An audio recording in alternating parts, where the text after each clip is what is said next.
Hello, everyone, and thank you for joining us. I am Anara Bashalieva, along with co-host Dr. Victor Fett, Dr. Katerina Shrey, and our program producer, Professor Larry Shrey. We host a weekly discussion panel on Russia's war on Ukraine with guests from Ukraine, military experts, medical personnel, academics, artists, literary figures, and relief workers. Our panel is recorded and circulated nationally and internationally. We appreciate your comments and feedback. Special thanks to Marshall University Libraries and MUIT for making this weekly event possible. If you are joining us live on Teams, please feel free to use the chat to post any question for our guest. A quick greetings to our viewers in Ukraine from Dr. Katerina Shrey. Вітаємо наших слухачів в Україні з глибоким поклоном.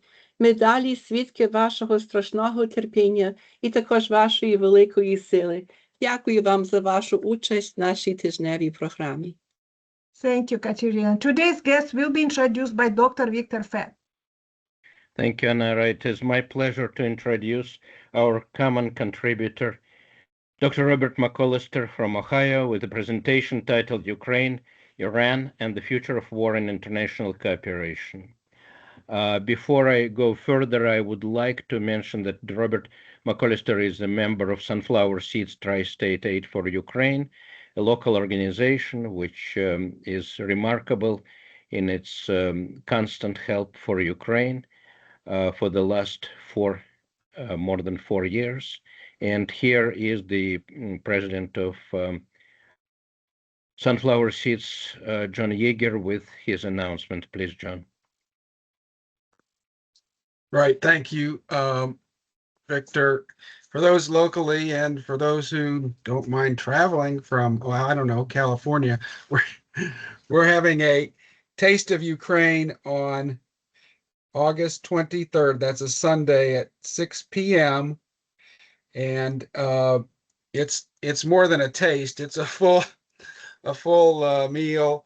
We'll have cheesy potato pierogies. We'll have gluten-free cabbage rolls made with meat and rice. We will have borscht, which I'm probably not pronouncing properly. And we will also have a mystery dessert made by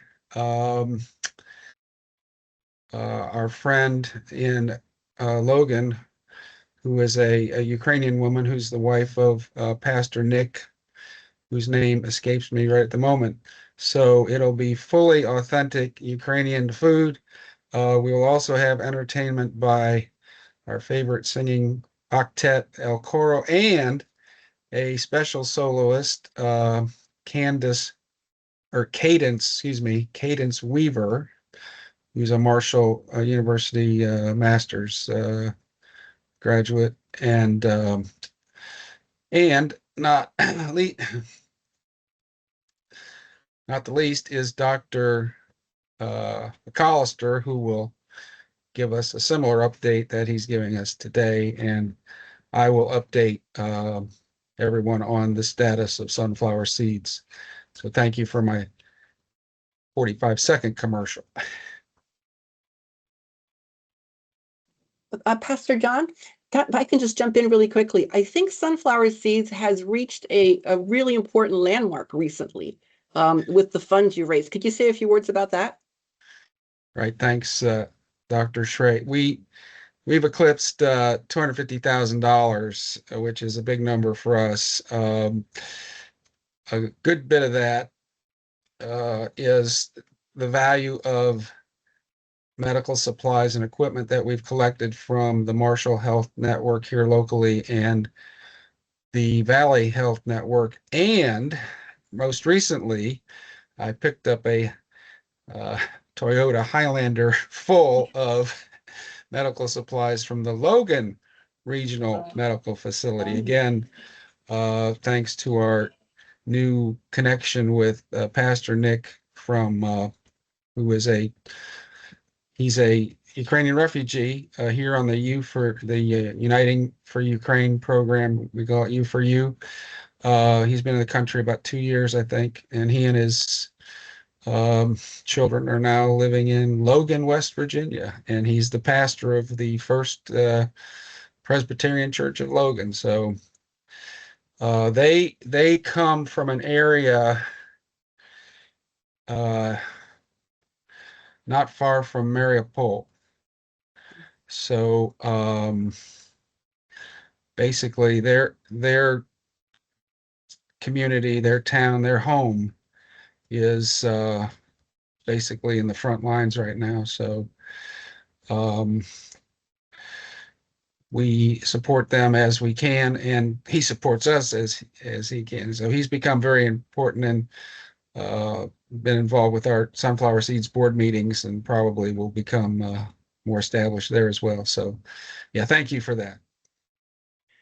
Thank you, John. We will have Nick Koretsky on our program later in this fall. We scheduled him.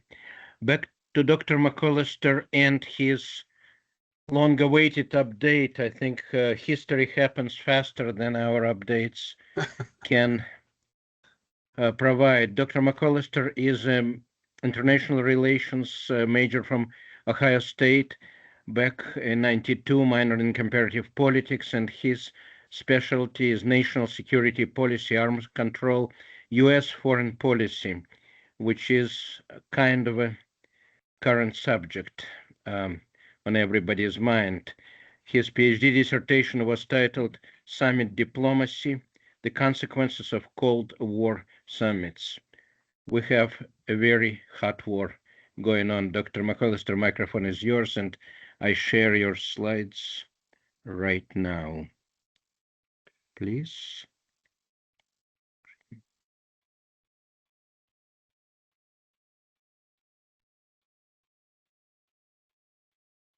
Thank you, Victor, for that introduction.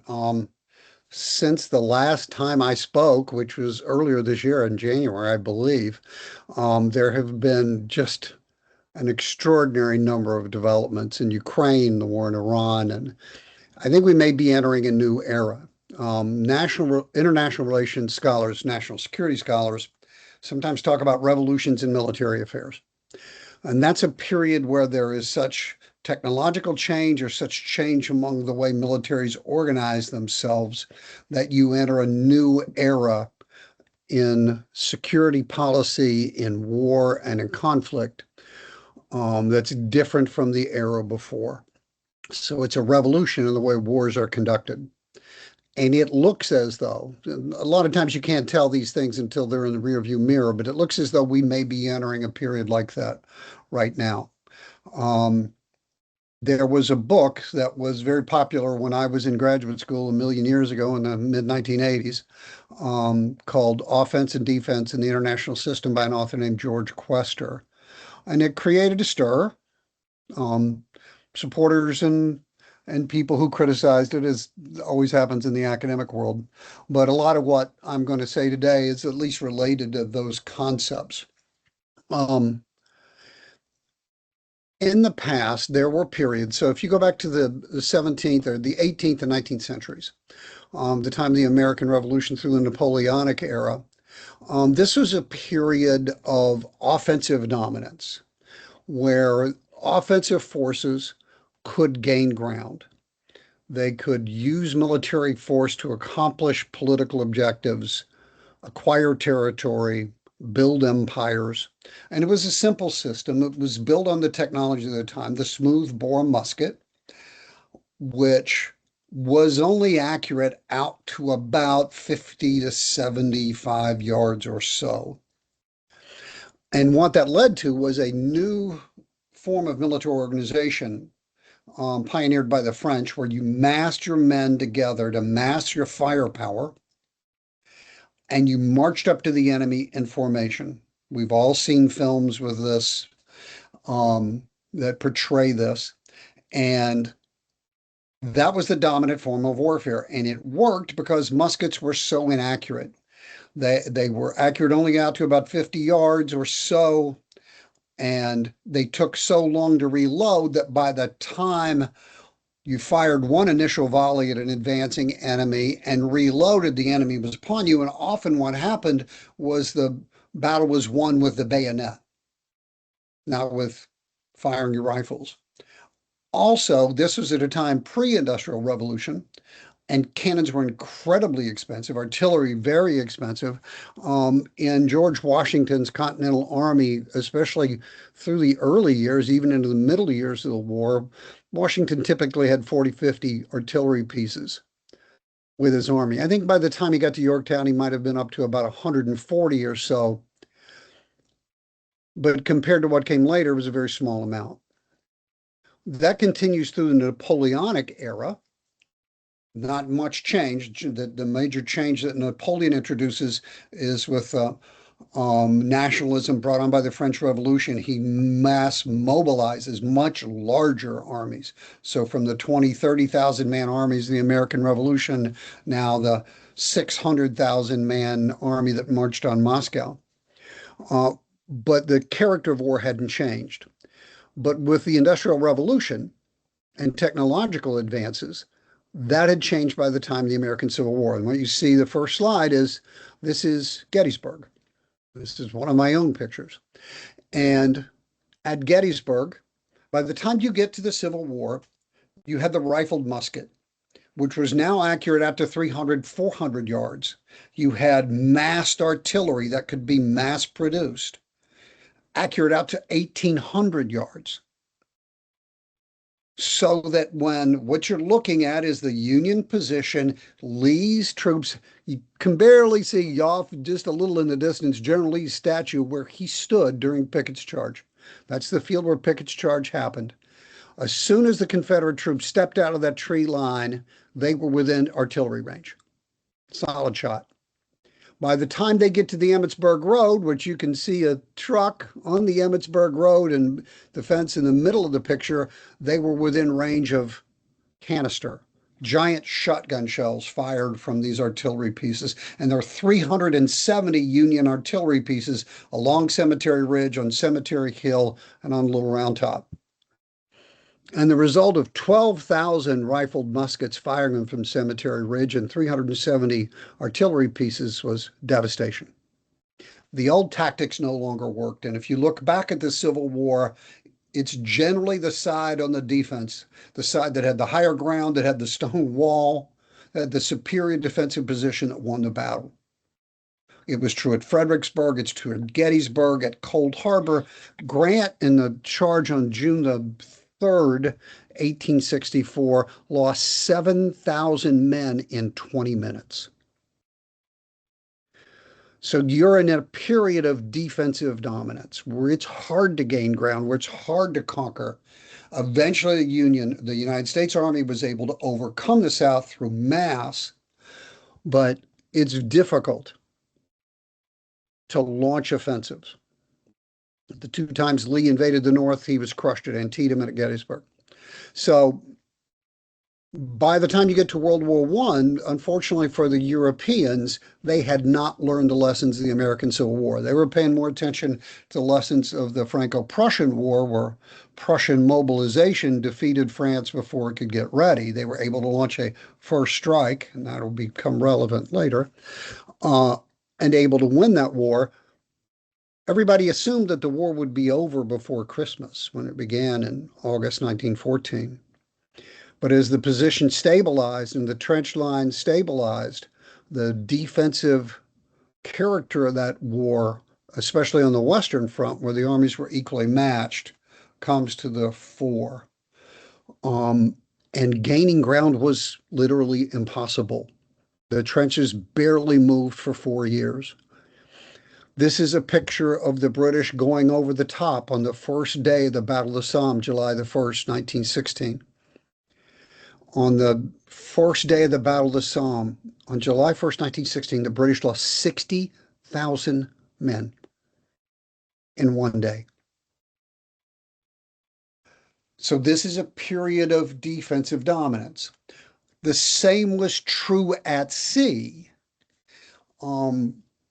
The capital ship of the time was the battleship armed with huge naval artillery pieces.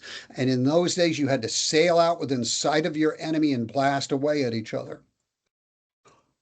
Ironically, the German-British naval arms race was one of the causes of the war, but when the war began, the British established a blockade in the North Sea and the Germans don't challenge it because the British fleet is superior. The only major sea battle of the war was the Battle of Jutland, and the Germans kind of stumbled into that. It was just defense dominated at sea. The submarine was to some degree an offensive weapon in World War I, but German submarines in World War I were so limited in range and capability and ability to stay underwater for any period of time that the most important contribution to the war was bringing America into the war in 1917. So you got this problem where defense dominates. The Germans in World War II solved that problem. The Germans who had experienced tank warfare when the British attacked in the Battle of Amiens in July 1918 learned that tanks could be very effective. Unfortunately for the French and the British, they forgot that lesson. And the Germans went to work in the 1930s and built a new kind of war. So you get another revolution in military affairs. Built around armor, built around speed, finding an enemy's weak point and concentrating an armored spearhead reinforced by artillery and close air support aircraft, those German Stuka dive bombers that we've all seen in the old movies. You pulverize a weak spot in the enemy's defenses, and then you push through an armored spearhead, and now you can gain ground. And so World War II is a very different kind of war where you have sweeping movements. The Germans attack the French in the Ardennes with 45 divisions on May the 10th, 1940. First of all, the French did not even realize they massed 45 divisions, and the French didn't realize it had happened. By the time they got to the Meuse River and across 3 days later on May the 13th, the war was essentially over for France. They swing to the coast, as you can see this arrow here, and on May the 20th, they're standing on the English Channel. And so you get these sweeping movements in World War II, offensive warfare. When the United States and the Soviet Union enter the war, Soviet Union on June 22nd, 1941, December 7th, 1941, of course, for us, we perfected what the Germans began, this blitzkrieg-style warfare, with the United States and the Soviet Union's huge industrial bases. They were able to build staggering amounts of military equipment. And the same is true of the war at sea. The war at sea becomes an offensive war because of the aircraft carrier, now the most important capital ship. The reason aircraft carriers mattered is because a carrier, even an inferior force, could hide in the vast Pacific Ocean, and if they found their enemy first, could attack and destroy them. You now had battles where the two fleets never laid eyes on each other, except for the pilots. So at Midway, with the USS Enterprise, and that's the picture of the USS Enterprise, the Enterprise, the Yorktown, and the Hornet were able to destroy a superior Japanese force because they found them first, because they knew they were coming through code breaking, through intelligence. So World War II is an offensive war. So the weight of technology and military organization had shifted to the offense. Then you get the Cold War. And the Cold War is affected by a weapon system that's developed at the very end of World War II, of course, and that's nuclear weapons. In the Cold War, because of the catastrophic destruction that nuclear weapons could bring, there are no major wars between the two superpowers because threatening the vital interests of the other great power is unthinkable because of the destruction that a war like this would bring. There are wars during the Cold War, but they're all on the periphery, and they don't affect the vital interests of the United States or the Soviet Union. So there's a war in Korea, there's a war in Vietnam, there's a war in Afghanistan. There were dangerous moments, like the Cuban Missile Crisis in 1962 and the Berlin Crisis in 1961, where we nearly stumbled into war. But both sides, when confronted with the possibility of nuclear weapons, stepped back from the brink. So that kept us in a defensive posture. Through the Cold War, in the 1970s, 1980s, the United States and the NATO allies confronted much superior Soviet conventional forces in Europe. And they defended their interests with America's nuclear arsenal. We always made it a possibility that we would use nuclear weapons first. And that deterred a Soviet invasion, but it was also a dangerous thing. And see, the key concept is crisis stability. In a crisis, is there a temptation to use nuclear weapons first to gain an advantage? Is there an incentive to use nuclear weapons first if you think you can destroy your opponent in a first strike?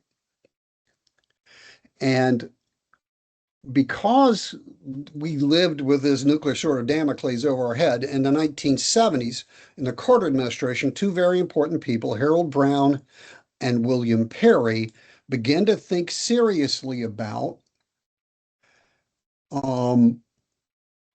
is there a way for America to use the technology to offset? This is Harold Brown on the left, William Perry on the right. Brown was Secretary of Defense, Perry was his deputy, to use American technology to offset that. And they began to fund, through DARPA, technologies that could, intelligence, surveillance, reconnaissance, that could find enemy forces if they were massing, like the 45 German divisions that massed in the Ardennes, to find Soviet tank forces if they were massing for an attack, and if they do attack, to be able to locate their follow-on forces, those armored columns that might be headed toward Central Europe, toward the forward edge of the battle area. Find them, then target them precisely with a new generation of precision-guided munitions. Laser-guided bombs were introduced in the war in Vietnam in 1970. But by the late 70s, you had the beginning of cruise missiles and weapons that could be targeted using radar, using infrared, and they pioneer a whole series of technologies. Now, those are never used against the Soviet Union because World War III never broke out. Where they were debuted was in the first Gulf War. In the first Gulf War in 1991, the Army, the Air Force, the Navy that was built to take on the Soviet Union in Central Europe was unleashed on Saddam Hussein, and it shocked the world. This is what Robert Pape, who's a political scientist at the University of Chicago and the expert on this, especially in bombing campaigns, calls the first precision revolution.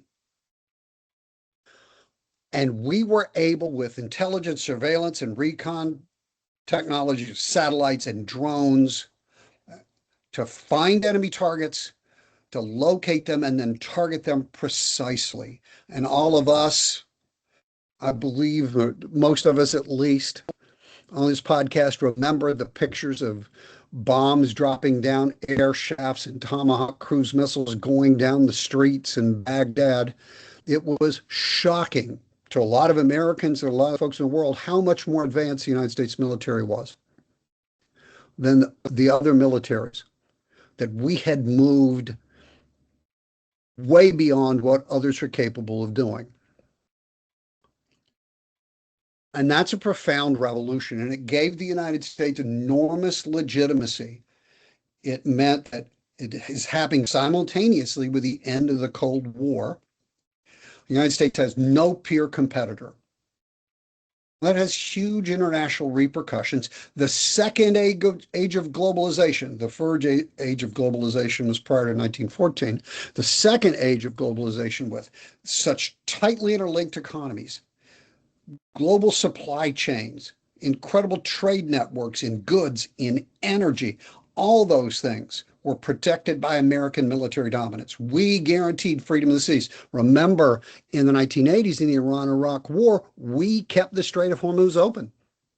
We escorted Arab oil tankers and protected them from Iranian attacks because we had that kind of military edge over any competitor. And so the economic system that develops is built on American military power. Ironically, that second age of globalization has brought us to a new situation. Now, all those technologies that made that possible, computer chips, computing, navigation systems, GPS, satellites, all of those things, and now increasingly batteries, have diffused across the world and are available to everybody. Now, everybody can get satellite pictures of an opponent's country. Go on Google Earth. Everybody has access to drones, so they can do their own intelligence, surveillance, and reconnaissance. Now, everybody has access to precision-guided munitions, to drones, to much more accurate ballistic missiles. So that technological advantage that the United States enjoyed in 1991 has been diffused. Now, medium powers can disrupt a great power's attempt to enforce its will. And there is nowhere, to get back to the topic of this podcast, there's nowhere where that's more true than Ukraine, and where it's become incredibly evident this year. The extraordinary creativity of the Ukrainian people have taken things that were 2-3 years ago, the toys of hobbyists, and turned them into a new revolution in military affairs, what Robert Pape calls, and there's a link to his Foreign Affairs article. A GIF link is in the chat. I recommend everybody read it. He calls it the second precision revolution. I call it the democratization of precision strike. They have taken these drones and turned them into a revolution in military affairs that can find the enemy. You now have essentially a transparent battlefield. At Gettysburg, the armies were a mile apart, and Lee had no idea where the United States Army troops were strong, where they were weak, and it led to his disastrous decision to launch Pickett's charge. Now you can know precisely. The French didn't know that the Germans had amassed 45 divisions in the Ardennes. You can't put a company of armor together without the Ukrainians, or let's be fair, the Russians knowing about it either. You put a company-size attack together, they know about it instantly and can target it precisely with these drones. So that matters at 3 levels. First of all, the level of the forward edge of the battle area, the front lines. General Petraeus is now talking about there is a 20-mile zone on either side of those front lines that are essentially no-go zones. They're extraordinarily difficult for humans to move around in the open. It's difficult to resupply. It's difficult to mass an attack. People fight from covered positions. Moving is incredibly dangerous. I saw a statistic last week that by the time a Russian soldier shows up at the front line and is ordered forward, his life expectancy is now down to about 30 minutes. That has made launching attacks very difficult. Batteries are another critical enabler because they power all these drones. So control of battery technology is going to be really important in the future. People that make the best batteries are going to have a huge advantage. The old close air support mission that the Stuka dive bombers and the American P-47s did in World War II are now done by drones. But there's, excuse me. There's another level, there's a mid-range level where this has become even more significant in my estimation. And that's because the Russians have very exposed logistic lines to supply Crimea and the occupied zone in Zaporizhia and Kherson. They have to move. You have to supply an army in the field. It needs fuel. It needs ammunition. It needs food. And those supply lines, the road lines, the rail lines, the sea access has been essentially cut off. Those highways, those rail lines are now threatened by, devastated by mid-range Ukrainian drones that have now cut those forces off to a large degree, especially in Crimea, and just devastated Russian logistics. The highways, I think it's the M14 highway, I could be wrong about that, then the M18 highway that heads down into Crimea, they become shooting galleries. You wouldn't want to be a Russian truck driver. And so they're leaving those Russian forces to wither on the vine in southern Crimea, or southern Ukraine and in Crimea. Again, it's true at sea as well.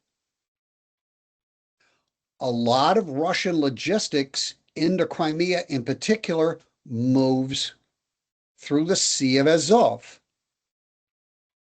And the Ukrainians have really pioneered this, pioneered a whole variety of seaborne drones. What began as those kind of motorboat looking things on the top left, now undersea drones, submersibles, powered by batteries. Looks like big torpedoes. They've put machine guns on drones. They've even put surface-to-air missiles on drones. Ukrainians are the first people to ever shoot down an enemy aircraft with a surface-to-air missile fired from a naval drone. And they have those drones, and the aerial drones have devastated Russian shipping in the Sea of Azov. In the last couple of weeks, the videos of what's happened to Russian ferries and transport ships and tankers is just spectacular. And it's turned Crimea essentially into an island. They've taken down much of the power grid, the fuel supply. You've all seen the pictures. And then there's the long-range strike, the third level at which the Ukrainians are striking. And this is striking at the heart of Moscow. This is stuff during World War II that had to be done by fleets of bombers. When we struck the ball bearing plant at Schweinfurt in Germany in 1943, there were 2 Schweinfurt raids. In both raids, we had to use 300 or more B-17s. The Ukrainians are now able cheaply to do what we did in the Gulf War with much cheaper drones or their Flamingo cruise missiles. They have devastated the heart of the Russian economy. Russia is a petrostate. They have struck refineries. They have struck oil export facilities. They are devastating the heart of the Russian economy and doing it in Moscow, in St. Petersburg, where the war is being brought home to the Russian people. For the first few years of the war was pretty remote for the folks in Moscow and St. Petersburg. Their sons weren't being sent off into service. But now the war is being brought home to them. It's striking at the heart of Russian power, at the heart of the Russian economy. Lately, there have been these spectacular attacks on the Russian Amazon, the wild berries warehouses, which, and I'm just learning this, is doing some damage to the Russian banking system, because those are pretty heavily leveraged companies.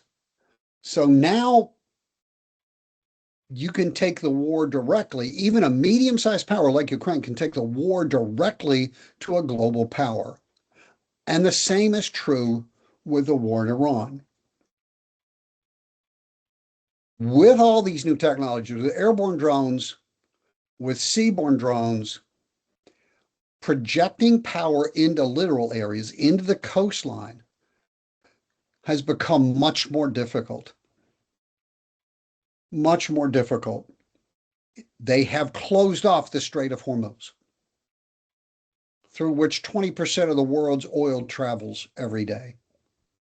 In the second age of globalization, the most integrated global supply chain was the supply chain for oil, for energy. And now that's been threatened. And oil prices are beginning to reflect that. Medium powers, even insurgent groups aligned with the Iranians, the Houthis, can impact the world economy by closing off the strait from the Red Sea, the Bab al-Mandeb, from the Red Sea into the Indian Ocean. And it gives Iran leverage. There's another thing, not related to military technology, there's another thing, is the difference in the stakes for the two sides. For the United States, the war with Iran is a war of choice. For the United States, it's a war of choice. For Iran, for the Iranian Revolutionary Guard Corps, for Iran's conservative religious leaders, this is a war of survival. So they are willing to accept far more damage than the United States can take, because it's a more peripheral interest for the United States. In the end, this will probably have really profound effects on world politics. The ability of medium-sized powers to do that. In the Gulf, Saudi Arabia and Iran, it will reduce America's influence in the Gulf and probably our military footprint in the long run. They will have to find some modus vivendi. They will have to find some way to mutually keep that strait open, and Iran will keep some leverage over it. Whether you call it insurance fees or tolls or whatever, they're going to profit from that. And it also can have effect, these same technologies have effect in Taiwan, across the Taiwan Strait. China now will have to think twice about an invasion or even a blockade of Taiwan, because Taiwan is a very advanced country. I mean, it's the home of the Taiwan Semiconductor Manufacturing Corporation. They make the world's most advanced chips.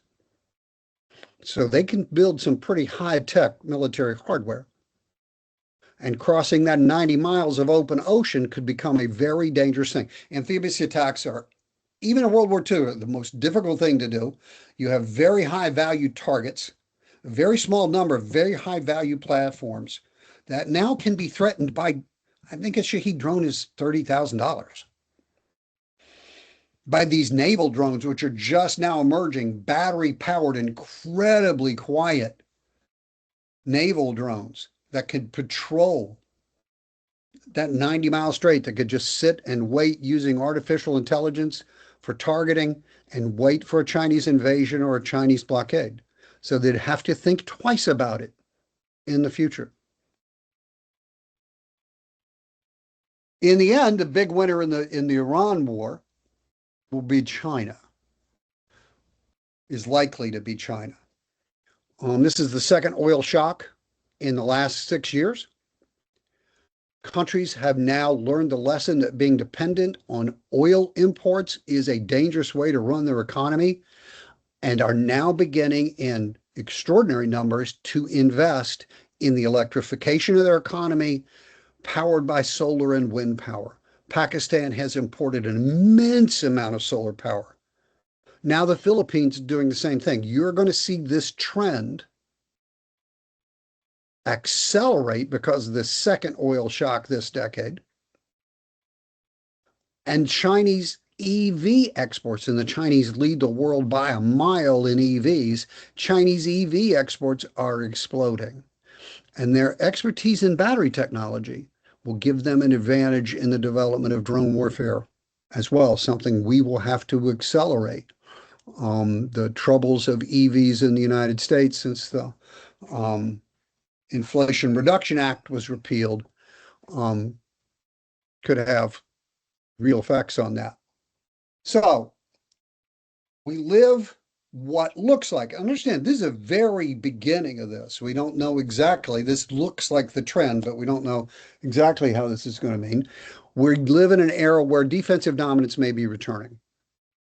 We're gaining ground, conquering territory will be really difficult.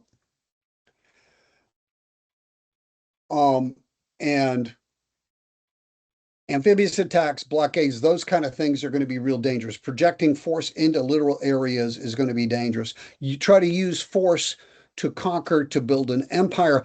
Think back a year ago. It looked like we were entering a new imperial age with the Russians at war in Ukraine, with the Chinese threatening Taiwan, with the United States threatening Greenland. All that now may have changed just in the last year. So that could have a profound impact on world politics. But that's not the only factor. There are other factors. The survival of the alliance system that the United States has built since the end of World War II is going to be critical in all this. We don't know where that system that has been built since 1945 is going to end up over the next several years. There are a couple threats to it, especially in NATO, but this applies as well to our alliances in Asia. There's serious doubt about whether the United States would honor its Article 5 commitment now to protect Europe from a Russian attack. They don't say it out loud, but they do say it quietly behind closed doors, that the Article 5 commitment is no longer ironclad.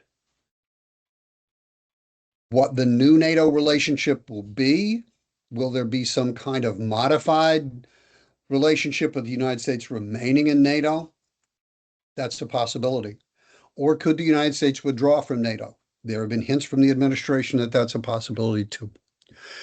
Could NATO survive only as a European and Canadian organization? It's not clear. I have put two more links in the chat, kind of two sides, two ways this could go. One is a podcast from Robert Kagan, who was a former Reagan administration official and one of the great scholars of international relations. And he talks about it looks like world politics is headed back to a 19th century balance of power system, where medium-sized powers and world powers compete for influence. Mark Carney, and I put a link to his speech at Davos in the chat, offered a different vision where he called for the medium-sized powers, and he was thinking in particular of European countries and Canada, but also the countries in Asia, to join together to protect their security. This was the time when American threats to Canada were pretty pronounced. There's a second threat, especially in Europe, and that's the rise of these very far-right ultra-nationalist parties that are, at least in polling, becoming a threat to winning elections. The AfD in Germany, the Reform Party in the UK, the National Rally in France, the League in Italy, all of these parties are gaining electoral strength. They are all NATO skeptics, they're all EU skeptics, and they all have close ties to Russia. That would make the possibility of cooperation much more difficult if they were to come to power. And then the last thing, and I've hit this before, so I'll finish with this. The collapse of arms control, the process that dominated, that I studied in grad school, a big chunk of my dissertation was about the SALT process, the ABM treaty, New START, the JCPOA, the Non-Proliferation Treaty, all of those seem to be moribund, if not dead. In an era where countries, if we move back towards something like where the Non-Proliferation Treaty no longer has much force, where the United States no longer is willing to guarantee its allies security with its nuclear umbrella, the incentive to build nuclear weapons will grow much stronger. I expect Iran now, with the Iranian Revolutionary Guard Corps, they have learned the lesson in North Korea. They now believe that they need a nuclear weapon to protect themselves. And if they do that, expect Saudi Arabia to follow. Saudi Arabia just signed, although its status is now kind of up in the air because of the president's statements, an agreement to not only build nuclear power stations, but to enrich their own fuel and to reprocess that fuel, which makes plutonium. That would guarantee an Iranian nuclear weapon. And if Iran builds one, Saudi Arabia will follow. The temptation to build nuclear weapons for Taiwan, they can protect themselves from a conventional invasion with a drone wall, but that doesn't protect them from nuclear weapons. And if Taiwan develops one, South Korea's already talked about it, as is Japan. I expect over the next 10 years that the number of nuclear powers will grow from 9 to probably closer to 15 and perhaps more. And the last thing, I hope that this has been kind of pessimistic. I hope that we can find a way to salvage the best parts of the system that the United States and its allies built from 1945, because there are 4 problems that cannot be solved without international cooperation. There are more than 4, but the 4 that stick out in my mind. One is nuclear weapons. There is no military solution. There is no technological solution to the nuclear weapons problem. All the answers to those are political. Arms control, negotiations. We can't build a golden dome to protect ourselves from nuclear weapons. That is a fantasy. The second is climate change. International cooperation is necessary to deal with climate change. If you paid any attention to the weather or the news from around the world this year, climate change is coming home to roost. We have solutions to that, but it's a race against time. The good news is there are technological solutions, but it's a race against time. The third is infectious disease. We need institutions like the World Health Organization. Infectious disease in a tightly interlinked world in an age of global travel, the virus is an incredibly dangerous thing. You would think we would have learned that lesson 6 years ago. And the last thing is AI. Unregulated development of AI in an anarchic international system with states competing for power, where you have companies competing for profits to develop AI first, to get to the first to artificial general intelligence. I don't know much about it. It's not my area of expertise, but the possibilities are frightening.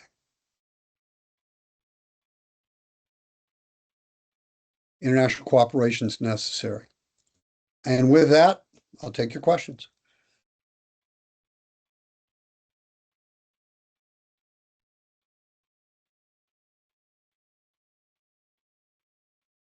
Looks like we have a question from John Yeager. John, the microphone is yours. As always, thank you, Dr. Bob. I just want to focus on one aspect, the Patriot missile. Evidently, the Russians don't have too much defense against Ukraine's ability to hit refineries. The Ukrainians were doing pretty well, and with their locally made, $4,000 drones in knocking out the $30,000 Shahads. But the ballistic missile is a whole nother creature, as you know, with the ability to basically send a bomb, perpendicularly so you need a Patriot style missile. The question is, and this kind of gives a new definition to the war of attrition. Can the Ukrainians hold out long enough to develop their own Patriot defense system, and or can they continue to bomb what seems to be Russia at will toward their oil infrastructure? Yeah. You did have the agreement between the United States and Zelensky that President Trump offered to allow the Ukrainians to develop Patriots, to build Patriots of their own, but then he threw cold water on that this morning. So I have no idea where that stands. The Ukrainians have announced attempts, there's a Ukrainian company, I think it's called Firepoint, to develop missile defense systems. It is possible to build missile defense systems against medium range, and even it's tougher against intermediate range missiles, and I can explain why that is, but it takes a while. But it's really expensive. Missile defense is really hard. The old expression in missile defense is they fire garbage at us and we knock it down with Lamborghinis. It's really expensive. I hope the Ukrainians can develop it on their own. I hope that the United States goes ahead with its commitment to develop Patriots, but I've been dubious that the United States would allow them to do that from the beginning, and it seems like my doubt has been reinforced. Could you expand on that? What happened this morning? Because I was so hopeful when I heard the news that Trump had a cabinet meeting at Camp David, and he said he didn't know if he was going to go through with that commitment because they might turn around. The day may come when they would turn around and use it against us. Thanks. He said that, not me. Thank you, Dr. McCollister. Anara, your question. Thank you very much for your comprehensive analysis. I really appreciate this, and I just would like to point to actually to turn attention to the Caspian region. In this region, Ukrainian drones destroy Russian ships' pipelines, and that's actually terrible news for neighbors like Kazakhstan, like Central Asian countries, and so on. And that's a clear threat to Iranian vessels that actually shows us that it is a totally different stage of the war. Ukraine could easily undermine the Russian-Iranian partnership. And recently what happened also, another implication, that first time after 5 years, Kazakh leaders openly criticized war, or actually Russia's war in Ukraine. It was something unusual, first time. So that means that there might be new partnership that might be led by Ukraine in Eurasia. So that's why I think we can think about this, because war changed. And in addition, we see conflict in the Middle East. What do you think about this possibility that Ukraine will be a leader in Eurasia and beyond?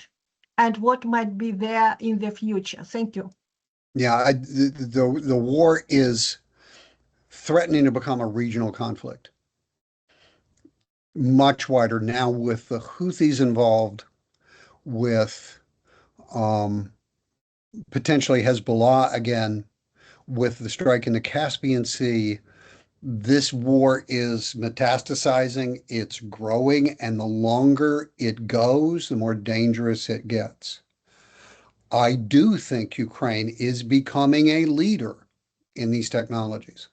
I used to think that in the post-war world, once this war with Russia ends, Ukraine would enter the EU, and then maybe someday off would be allowed to enter NATO. I've now reversed that. I think Ukraine's going to become a member of NATO fairly quickly.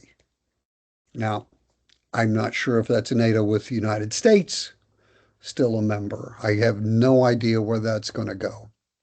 But I think Ukraine will become a NATO member, and it might be, there are going to be a lot of countries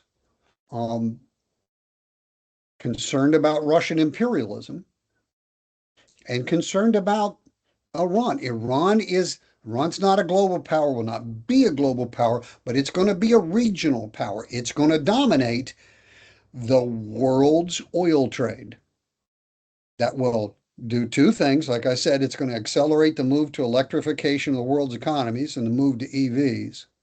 But that won't happen overnight. So they're going to have a very powerful say in that part of the world economy. And they're going to be a regional power, and they're going to be countries in Central Asia who are going to look to balance against Iranian power, and Ukraine is a likely partner. And also, they're still going to be nervous about Russian imperialism too, and Ukraine will be a country they can partner with. So Ukraine, and Zbigniew Brzezinski a long time ago wrote a book called The Grand Chessboard. I used to use it in my classes at Shawnee, and he said Ukraine's a pivot. It's a pivot country. And boy, was he right. He was right about a lot of things. I'm a big fan of Zbig's. And he's right. He was absolutely right about that.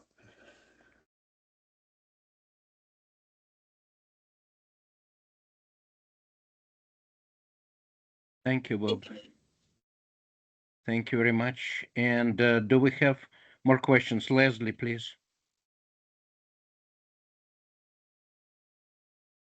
Yes, my question is it might be rather broad and might not be a very cheerful thing to think about, but do you think that in the future, when people look back on this moment, they'll look at the conflicts going on right now and say that they're one of the first stages of World War III? Because for instance, if you compare to World War II, most people in the West tend to think of World War II as starting on September 1st, 1939, with Germany invading Poland. But from a historical perspective, some historians say that it started in 1937 with the Japanese invasion of China, or even in 1931 with the Manchurian incident.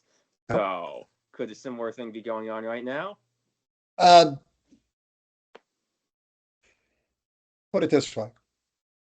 When I was in grad school, and I've talked about him a lot, I had an awesome PhD advisor, a guy named Dr. Joseph Krusel, who eventually became Deputy Assistant Secretary of State for European and NATO Affairs, and was a great guy until he died trying to bring peace to Bosnia. We used to talk about the zone of peace, the part of the world where it was impossible to imagine a war. That is unraveling. The zone of peace used to include Europe, much of Asia. It was a huge part of the world, and where war was just impossible to imagine. I'm afraid we're entering a period, and this is what Robert Kagan, I put the links in the chat for everybody. Robert Kagan talks about this, and it is no longer impossible to imagine a conflict. Would it be a world war? I don't know. Is it possible where we're entering a period of nuclear proliferation and even possibly the use of nuclear weapons? Yes.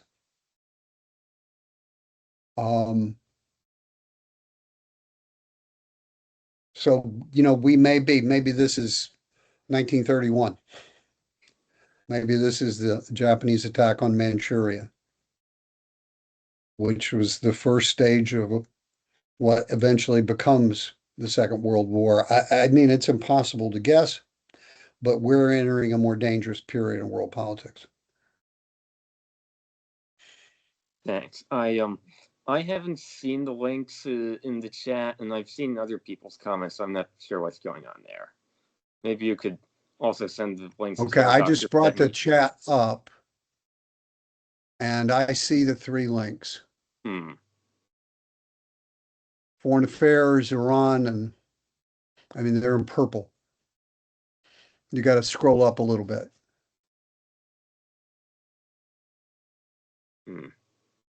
Oh, I'm not seeing them. Is anyone else seeing them or not seeing them? Or I do not. If you're in the chat, do you see my comments and Katerina's? Yes. yes?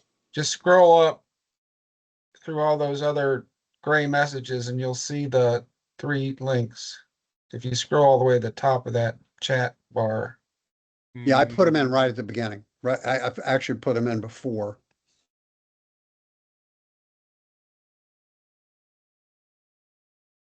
Oh, well. You Probably can't- just a problem with mine. What's the top thing you can see in the chat bar? Well, I mean, if I go up past the comments from today, then I get to a comment from July 24th. So, It's just Oh. below today at 149. no, it's probably just my problem. Never mind. Okay. Thank you. Thank you, everyone. Thank you, Bob, for a very comprehensive lecture. And I have another question here. John, do I have you asking question? Well, I just wanted to, my take on World War III is that we're in it. I mean, connect the dots. We have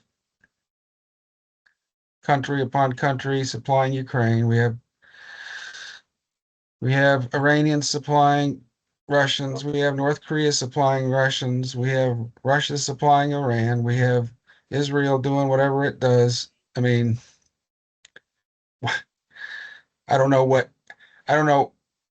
if there's an official definition, but if all world powers, perhaps minus China, which is why they're coming out smelling like a rose, are involved, then it seems to me we're in a world war. But that's my opinion. Thank you. Thank you. Thank you, everyone. And we thank Dr. McCollister for this remarkable overview of what is going on. We are in the middle of it. Katerina, please. Дорогі браття і сестри в Україні, ми зберігаємо вас у наших щоденних думках і молитвах. Нехай милосердний Бог тримає вас у своїй опіці. До наступного тижня. Прощаємося. Слава Україні! Героям слава!